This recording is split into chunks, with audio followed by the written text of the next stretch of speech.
Bharatiya Janata party పత్రిక.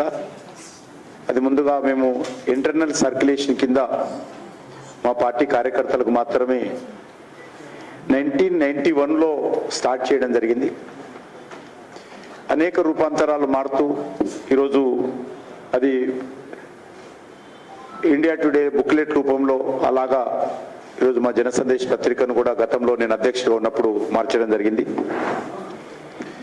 ఇప్పుడు ఉన్నటువంటి మారుతున్నటువంటి టెక్నాలజీ నేపథ్యంలో భారతీయ జనతా పార్టీ పత్రికను పార్టీ కార్యకర్తలకే కాకుండా గత కొన్ని రోజులుగా సమాజంలో ఎవరడిగినా వాళ్ళకి ఇచ్చేటువంటి వాళ్ళము, వాళ్ళకి అందించేటువంటి ప్రయత్నం చేశాము. చాలా పెద్ద ఎత్తున సర్క్యులేషన్ పెంచేటువంటి ప్రయత్నం చేశాం. మా పార్టీ కార్యకర్తలకు, సానుభూతిపరులకు, రాజకీయ విశ్లేషకులకు, విద్యావంతులకు, మీడియా పర్సన్స్ అందరు కూడా అడిగిన వాళ్ళందరికీ పంపించేటువంటి ప్రయత్నం చేశాం. ఈ రోజు నుంచి దాన్ని డిజిటల్ రూపంలో కూడా అన్ని వర్గాలకు అందుబాటులో తీసుకొచ్చేటువంటి ప్రయత్నం చేస్తూ ఉన్నాం.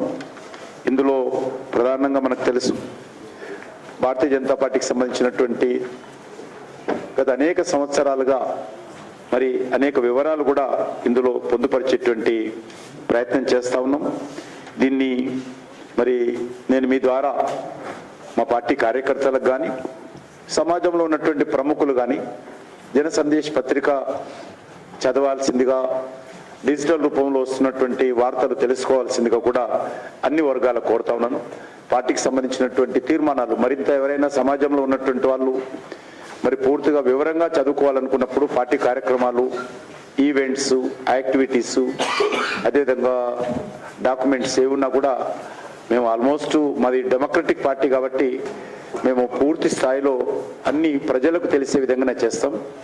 బీజేపీ పూర్తి స్థాయిలో దాని వివరాలు అందుంటాయి. కాబట్టి డిజిటల్ పత్రికను అందరూ కూడా సెల్ ఫోన్లో కూడా డౌన్లోడ్ చేసుకొని ఎవరైనా చూడొచ్చు, మా కార్యకర్తలు కానీ ప్రజలు కానీ. కాబట్టి చూడాల్సిందిగా ఈ రోజు నుంచి డిజిటల్ రూపంలో మా పార్టీ పత్రికను అన్ని వర్గాల ప్రజలకు అందించేటువంటి ప్రయత్నం చేస్తా ఉన్నాం.